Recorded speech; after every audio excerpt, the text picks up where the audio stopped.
Aku ingin tanya balik nih ya, boleh Pak ya, Pak Etana ya. Ya, coba kita baca Eh, Maliaki ya. Ustaz, Sedikit, iya. sedikit. Sedikit Bang Oke, ya. oke, oke, iya, iya, Maliaki. iya, iya. Terserah Oke, apa oke, yang oke. Anda, terserah apa jawaban Anda ya. Cuma aku ingin bertanya ya. Saya juga bingung nih kenapa begini. Sesungguhnya aku akan mematahkan lenganmu dan akan melemparkan kotoran ke mukamu, yakni kotoran korban dari hari-hari rayamu, dan orang akan menyeret kamu ke kotoran itu. Ini maksudnya ini Tuhan ingin melemparkan kotoran, ini maksudnya gimana Pak? Jadi begini, kalau saya menjelaskan singkat saja bahwa Allahnya orang Israel itu dia penuh kasih. Tadi yang disinggung itu kan perjanjian lama. Jadi Allahnya orang Israel itu penuh kasih. Tetapi dia juga tegas terhadap hukum yang dia buat, peraturan yang dia buat untuk bangsa Israel. Begitu. Jadi Allahnya orang Kristen yang mana Pak? nah, jadi karena itu tadi saya bilang karena Allahnya orang Israel itu penuh kasih dan dia tetap tegak tapi di sisi lain dia tetap tegak terhadap hukum yang dia buat terhadap bangsa Israel itu. Makanya untuk menebus kita nggak bisa kita tidak bisa, orang Israel tidak bisa menebus dosa mereka sendiri. Manusia kita tidak menebus dosa karena dalam konsep Allahnya Bapak yang saya tanya, Allahnya Bapak. Iya. Allahnya Israel Iya, udah Bu. nggak Iya, Bu. nebus-nebus dia. Ibu kasih kesempatan saja. Kalau ibu potong-potong saya tidak bisa jelaskan. Itu tadi jadi konsepnya silakan. Allahnya orang Israel itu tegas terhadap hukum yang dia buat, tapi dia juga penuh kasih. Tetap dosa kita sendiri. Kalau kita konsep orang Kristen itu kan kalau kita hanya berpegang terhadap amal ibadah itu tidak bisa. Amal ibadah tidak bisa kita dibikin selamat, tidak bisa menjadi jaminan untuk kita selamat. Jadi Dia kan kemana-mana. Yang kuminta itu ya, Tuhanmu yang mana? Enggak, yang kuminta itu Tuhanmu, Bang. Yang kuminta Tuhanmu, yang kuminta Tuhanmu. Jangan ke penebusan. Biarkan dulu Bu Rama, biarkan dulu. Akhirnya Abang ini bagus kok. Manusia itu tidak bisa menebus dosa mereka sendiri. Betul, Karena manusia itu penuh dosa. Akhirnya Allah itu turun sendiri menjadi firman. Ya kan? Allah menurunkan firman-Nya melalui Yesus, itulah menjadi tanda penebusan Tuhan Yesus. Begitu, iya. Dia mengarah ke situ ujungnya. Itu tadi saya mau jelaskan tapi sudah dipotong-potong, makanya jadi Tuhannya kan sebentar Bang, sebentar. Jadi sebentar, Tuhannya tadi Tuhannya Israel itu ketika berubah menjadi manusia jadi Tuhanmu. Jadi orang Israel nggak ada Tuhannya lagi. Bukan begitu, Bu. Bukan berarti Yesus jadi, konsepnya itu bukan Yesus itu datang untuk jadi jadi Tuhannya orang Kristen, tidak. Tetap sama. Allah yang perjanjian lama tadi yang Ibu baca di ayat Katanya tadi Tuhan orang Israel. Iya. Terus iya, karena begini, Bu. gimana Tuhanmu? Karena Allah itu membuat perjanjian itu dari Adam ke Abraham. Perjanjian. Kan tadi kamu bilang itu yang kamu bahas tadi selalu merujuk kepada itu Tuhan Israel. Ketika dia berubah menjadi manusia, Yesus itu jadi Tuhanmu. Jadi ketika dia jadi Tuhanmu, Tuhannya Israel udah nggak ada.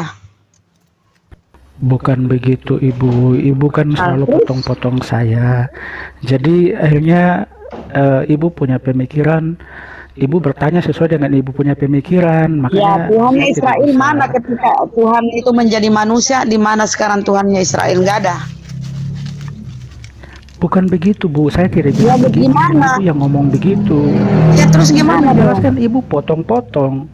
Jangan panjang-panjang Pak, jawab aja di mana sekarang Tuhannya Israel ketika Tuhannya Israel itu menjelma menjadi manusia Yesus dan menjadi Tuhanmu. Apakah Tuhan Israel udah nggak ada? Bukan begitu, karena Ibu tidak mau saya jelaskan karena nggak Ibu usah tidak mau saya panjang, jelaskan Pak. panjang. Pertanyaan saya singkat. Jadi pertanyaan saya singkat. Tadi sebentar. Jadi saya singkat Pak. ya. Jangan panjang. Saya tanya tadi, kamu bilang tadi itu Tuhan Israel. Nah, ketika Tuhan ini berubah menjadi manusia Yesus dan menjadi Tuhanmu ini Yesus, apakah Tuhan Israel itu sudah nggak ada? muda itu ada atau nggak ada? Masih ada sampai sekarang, sama. Nah, Tuhan terus tidak berubah. berapa Tuhan? Ada Tuhannya Israel, ada Tuhanmu yang Yesus itu. Tuhan cuma satu, Bu. Jadi Tuhan Israel beda dengan Tuhanmu Yesus ini beda. Tidak beda, sama Terus saja. kenapa kau Kalau mau tadi kau dijelas, bilang kalau itu Tuhannya Israel? Tadi kau selalu mengatasnamakan itu kalau kan mau- Tuhannya Israel. Anda tadi Iya, menjelaskan kan tentang data yang kutanyakan tentang dia melempari kotoran. Iya. Anda bilang itu Tuhan Israel, Iya. Tuhan Israel. Nah, iya, Nah, terus? betul, Ibu. terus Betul, Ibu. terus Betul. kenapa? Jadi ya sudahlah, kalau ini kita mau diskusi. enggak, Santai Anda aja, itu santai ada. aja, Bu. Santai aja, Bu Rama. Santai aja dulu. Biarkan dia menjelaskan dulu. Aduh. Makanya Pak, kalau bernarasi hati-hati. Anda tadi memulai ketika saya bertanya, oh itu kan Tuhannya Israel, dulu itu begini-begini. Ketika dia berubah menjadi Yesus, itu menjadi Tuhanmu. Nah, ketika Tuhan ini berubah menjadi Begini manusia ya. Yesus, menjadi Tuhanmu. Saya tanya, saya bisa jelaskan. Saya bisa jelaskan apa silakan yang Bang saya Erik ucapkan ya, di lanjut awal Bang, nanti. lanjut.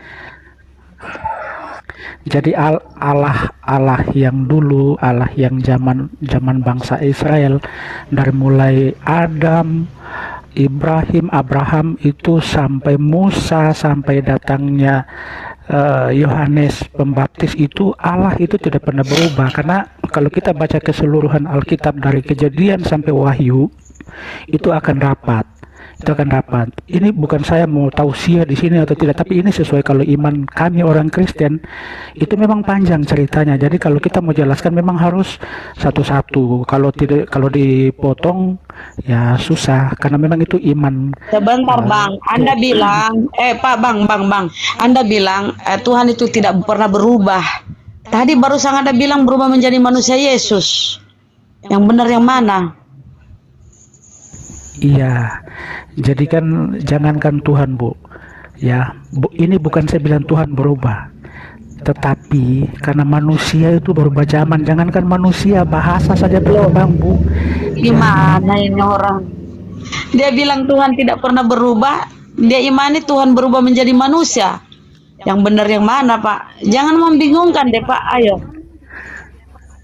Ibu, saya tidak berusaha untuk membingungkan Ibu, tapi kalau setiap kata Ibu potong, setiap kalimat Ibu potong, Karena nanti Anda salah, Anda pesan mengingkari. pesan Sebentar, yang Bang. saya sampaikan nanti tidak Sebentar, sampai ke Bang. Ibu. Nggak boleh menyesatkan di sini. Anda mengatakan Tuhan itu tidak pernah berubah. Nah, sementara Anda mengimani Tuhan berubah menjadi manusia. Anda tidak konsisten Iya, dengan kata-kata begini. Anda. Oke. Begini, saya akan jelaskan kenapa Tuhan berubah menjadi manusia. Karena Tuhan itu berjanji dengan manusia, Ibu, bukan dengan Mulai batu, doktrin, mulai bukan dengan doktrin. kupu-kupu. Iya, Ibu. Begini, kita orang Islam, orang Kristen, orang Hindu, orang Buddha, kita tahu bahwa makhluk yang paling mulia itu manusia, bukan batu. Jadi kenapa Tuhan datang menjadi manusia? Kalau Tuhan datang jadi batu, janji terhadap Ibrahim, Abraham itu tidak bisa tercapai. Jadi akhirnya Tuhan itu datang jadi manusia karena Tuhan berjanji dengan manusia Adam pertama. Kalau seandainya waktu usah itu panjang-panjang, Pak. Mana datanya Tuhan? ya sudah. Tuhan berubah menjadi manusia, mana datanya? Ibu, itu ada ayatnya. Di mana, Pak? Saya yakin 100% ada ayatnya. Cuman di saya mana? bukan ahli kitab ya. Tadi Nah, saya di bilang mana? Kalau di Anda awal ini, bahwa Anda bernarasi, harusnya Anda bertanggung jawab dengan datanya. Mana datanya, Pak? ada, Ibu, kalau di Alkitab itu ada. Cuman Mana? memang itu yang saya bilang. Saya tidak Narasi bisa. Anda itu Tuhan berubah menjadi manusia, mana, Oke Pak? lah, Bu ya. Ibu, begini, saya datang di sini tadi di awal saya tidak mau. Nggak bisa, Pak. Oh, Anda kita harus bawa data ke Ibu. sini. Anda naik dialog pakai data, Bang. Jangan Oke, pakai ya. asumsi. Baik, Bu, ya. Saya minta maaf, Ibu ya. Saya minta maaf ya. Selamat malam. Iya, lebih baik begitu. Kalau tidak ada data ya udah. Selamat malam.